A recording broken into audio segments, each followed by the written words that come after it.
Saya diberi seorang anak, istri saya mengandung, sekarang masuk 7 bulan. Apa amalan afdal untuk saya sebagai suami untuk kebaikan kandungan?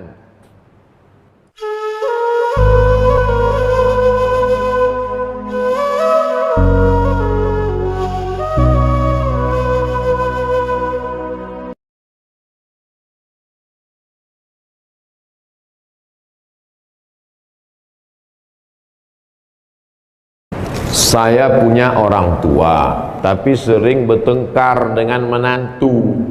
Setiap saya nasihatin, keduanya tak ada yang mengalah. Kasih sarung tinju.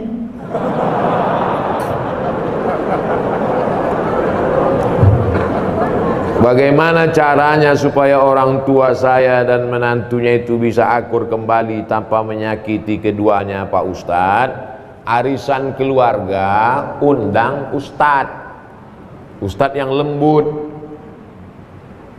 jangan ustadz yang keras kasar macam saya yang lembut. Ibu, bapak, lembut, baik. Nah, kasih tahu dia tentang bahayanya ini segala macam. Nanti dia yang ceramah, bahannya dari bapak, tapi lidahnya yang dipakai lidah ustadz, gitu. Kalau saya nggak bisa, karena saya pernah dipakai gitu sama ketua masjid. Bahannya dari ketua masjid, pakai lidah saya. Siapa yang meminta sedekahnya kembali, maka dia seperti anjing yang menjilat muntahnya. Karena masukan dari ketua masjid, ini ada sedekah yang diminta kembali. Jadi saya sampaikan begitu. Setelah selesai acara, mohon maaf Pak Ustadz, yang disindir nggak datang gitu. Jadi sejak itu saya nggak mau nyindir itu, nggak mau. Kalau ada to the point, mana orangnya gitu. Ya, tapi kalau untuk ini nggak bisa. Jadi adik-adikku sekalian, walaupun udah ngaji, nggak bisa menceramahi dia, karena orang tua itu tidak pernah melihat kita ini besar. Ibu melihat anak ibu walaupun udah kuliah, dia tetaplah anak kecil yang umur 2 tahun belajar berjalan. Gak pernah kita melihat anak-anak itu dewasa. Makanya kalau ada anak yang ngomong, saya ini udah dewasa mama. Enggak, kamu anakku. Enggak pernah dewasa dia. Maka pakai lidah ustadz tadi, masalah warisan. Jadi jangan lagi acara arisan keluarga itu cekakak cekiki, foto nggak tentu arah. Kita udah selesai dengan itu, tapi fotonya tetap, silaturahimnya tetap, tapi diisi dengan apa target yang mau dicapai dari silaturahim itu. Sehingga bergizilah ceramah-ceramah arisan-arisan keluarga, pertemuan bulanan, anak-anak menantu, pertemuan bulanan bulan September tentang harta warisan. Ramai yang datang. Pertemuan arisan bulan Oktober tentang ini. Nah, masukkan pesan ini. Nah, insya Allah. Setelah itu jangan lupa doa. Nanti Pak Ustadz, Pak Kiai Habib mendoakan. Habib tolong bacakan air ini.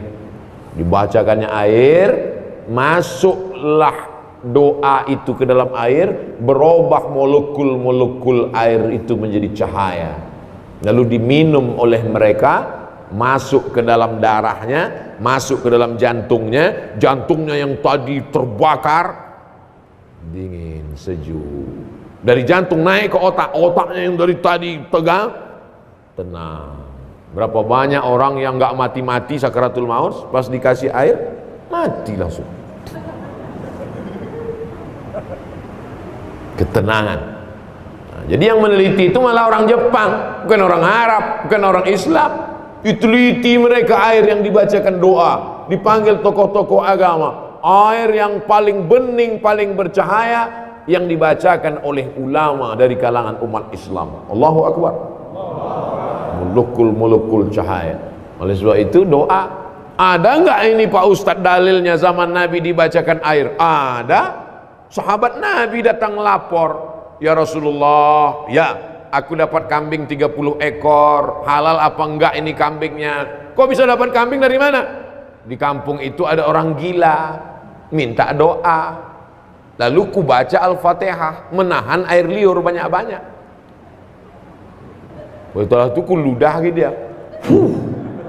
Sehat. Dikasih kambing. Kambingnya halal apa enggak? Itulah dalil ruqyah. Ruqyah membacakan ayat-ayat ke air atau langsung ke telinga. Mana tahu dia dirasuki jin dan setan. Itu ada darah di jantung itu. Di dalam jantung itu, ibu bapak nanti kalau motong ayam, coba belah jantung ayam itu ada darah menggumpal di dalam. Darah yang menggumpal di dalam itulah yang dinaikkan oleh setan. Dinaikkan oleh setan. Kalau dia mendidih ke atas, namanya marah. Kalau dia tidak meledak ke atas, tertahan ke dalam, namanya sedih. Misalnya kita lagi berdiri, tiba-tiba kaki kita diinjak sama orang, kita marah, mendidih darah itu, marah. Tapi pas mau membalas, rupanya dia tentara.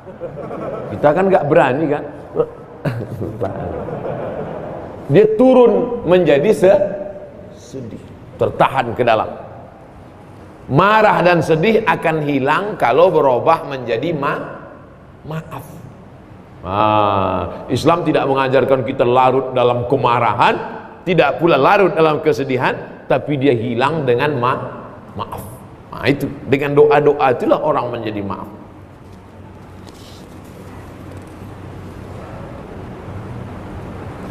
Saya diberi seorang anak, istri saya mengandung, sekarang masuk 7 bulan. Apa amalan afdal untuk saya sebagai suami untuk kebaikan kandungan? Perempuan yang sedang hamil itu hatinya risau, takut nanti melahirkan susah, takut nanti sesar, takut diganggu jin. Maka hatinya tenang dengan zikir, banyak-banyak sholawat. Allahumma sholli ala sayyidina Muhammad wa ala ali sayyidina Muhammad. Allahumma sholli ala sayyidina Muhammad wa ala ali sayyidina Muhammad.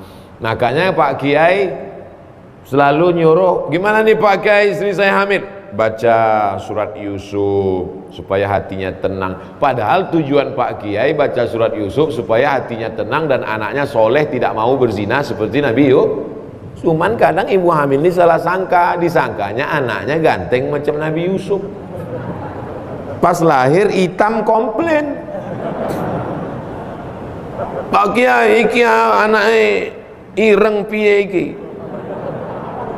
Pak Kiai orangnya sabar, nggak marah. Bojone ndi? Pas dia bojo iki podo.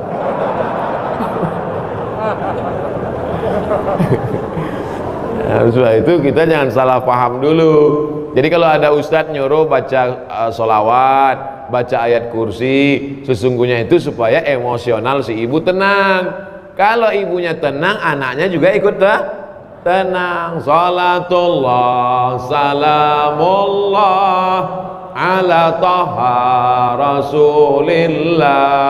Salatullah salamullah ala yasin habibillah. Tawassalna bi bismillah wa bil hadi rasulillah wa kulli mujahidin lillah bi ahlil badri ya Allah. Ibunya tenang, anaknya tenang, suaminya tenang, maka mudah melahirkan. Kalau otot-ototnya kaku, dia stres, dia takut, itu susah melahirkan. Tenang, mudah, asyik lahir. Mudah-mudahan ibu diberikan kemudahan, amin. Sekaligus Ustadz beri usulan nama. Anaknya laki-laki, anaknya laki-laki, kasih namanya Hawari.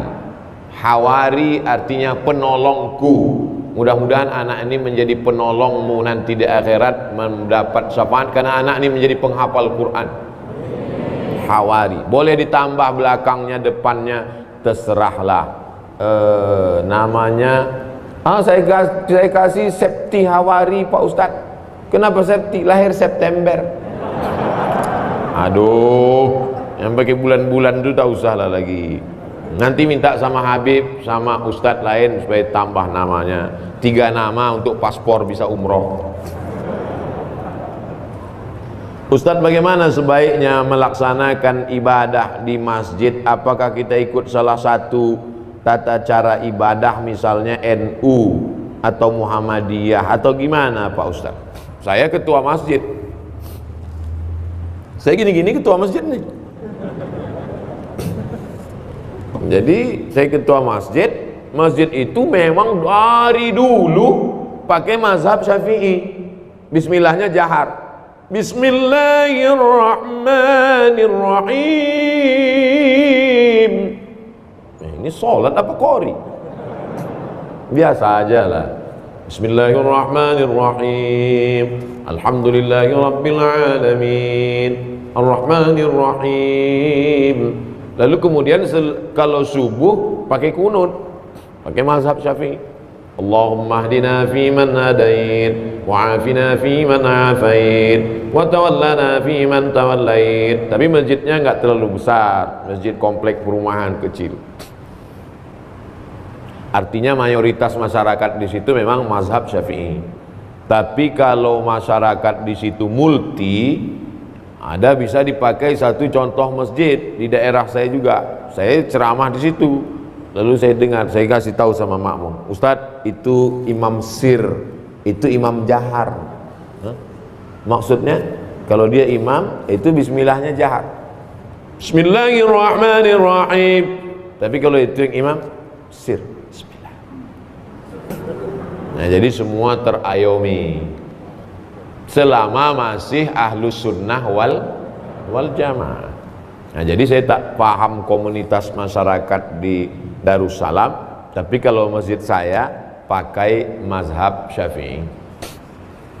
Terus kalau selesai sholat zikir jahar sama sir, ya mazhab yang jahar itu mazhab Hambali. Karena menurut Imam Ahmad bin Hanbal, kalau dalam mazhab Syafi'i selama makmumnya belum tahu, dikasih tahu. Cara ngasih tahu makmum gimana? Dijaharkan. Astaghfirullahaladzim, astaghfirullahaladzim, astaghfirullahaladzim, la ilaha illallah la syarikalah. Makanya kalau kita sholat di masjid, imamnya misalnya kuat, berarti dia ngasih tahu makmum. Kalau imamnya enggak kuat, berarti makmumnya udah tahu. Gak usah dipermasalahkan. Dia menjadi masalah karena dipermasalahkan. Disitulah letak masalahnya. Jangan masalahkan yang tak perlu dipermasalahkan. Yang penting masih sholat. Nah itu. Jadi kalau menganggap musyawarah lah bersama masyarakat, bersama jamaah.